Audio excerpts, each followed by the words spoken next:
Hi అండి. నేను మీ రాఘవరావుని. ఒక రాజకీయ నాయకుడు, తూర్పుగోదావరి జిల్లా కాపు కులానికి ఒక యోధుడిలాగా, నాయకుడిగా నిలిచిన ముద్దగడ పద్మనాభం గారు అస్తమించారని తెలియజేయడానికి నాకు చాలా బాధగా ఉంది. వారి ఆత్మకు శాంతి కలగాలని, వారి కుటుంబ సభ్యులందరికీ కూడా నా యొక్క సంతాపం తెలియజేస్తున్నాను. మీరందరూ ధైర్యంగా ఉండాలండి. ముద్దగడ పద్మనాభం గారు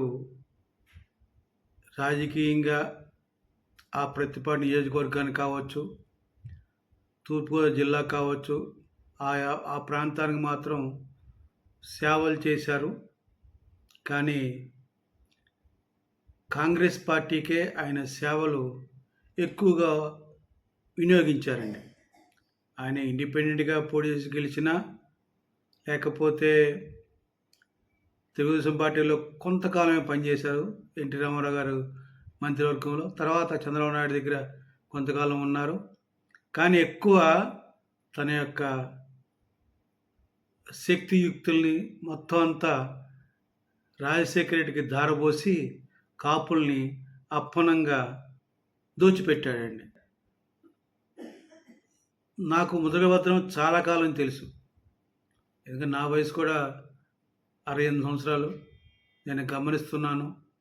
కానీ ఆయన ఏ రోజు కూడా పూర్తిగా నెరవేర్చకుండా సకసకం చేసి కాపుల్ని ఎక్స్పోజ్ చేశాడు. కాపుల యొక్క శక్తిని ఎక్స్పోజ్ చేసి కాపుల్ని అణగార్చడానికి అటు తెలుగుదేశం వాళ్ళు, ఇటు కాంగ్రెస్ వాళ్ళు ఇద్దరు కలిసి కాపులను అణచివేయడానికి ఆయన యొక్క ఉద్యమాలు ఉపయోగపడినాయి. కానీ కాపులకి ఏ రోజు కూడా ఆయన ఉద్యమం, ఆయన పేరు, ఆయన ప్రఖ్యాత ఎప్పుడు కాపు కులాన్ని కాపాడలేదు.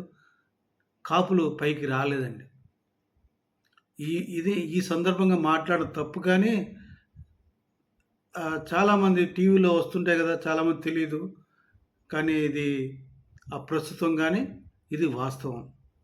ఆయన మాత్రం ఆ ప్రతిభ నియోజకవర్గానికి కావచ్చు, ఆ జిల్లా కావచ్చు చేశాడు. చేయలేదని నేను చెప్పను, అంతవరకే. కానీ మరి ఆయన కాపు నాయకుడు అంటే రాష్ట్రం మొత్తం చెప్పుకోవాలిగా, 2 తెలుగు రాష్ట్రాలు చెప్పుకోవాలిగా, వాళ్ళందరికీ బీసీ రిజర్వేషన్ రావాలిగా. వచ్చాయా? రాలేదుగా. మరి రెడ్లు రిజర్వేషన్లు ఇవ్వకుండా అడ్డుకున్నారుగా. అటు నీలం సంజీవ్ రెడ్డి కావచ్చు, బ్రహ్మాందర్ రెడ్డి కావచ్చు, దామోదర్ సంజీవ్ గారు ఇచ్చారుగా. ఇంకొకసారి ముద్దగడ పద్మనాభం గారికి సంతాపం తెలియజేస్తున్నాను. వారి కుటుంబ సభ్యులకు నా సంతాపం తెలియజేస్తున్నాను. వారి ఆత్మకు శాంతి కలగాలని కోరుకుంటున్నాను. ఏది ఏమైనా ఆయన ఒక ఎమ్మెల్యేగా, మంత్రిగా, ఎంపీగా చేశాడు. ఆయన ఆ జిల్లాకి వరకే చేశాడని మీ అందరికీ తెలియజేస్తున్నాను. జై జనసేన, జై హింద్.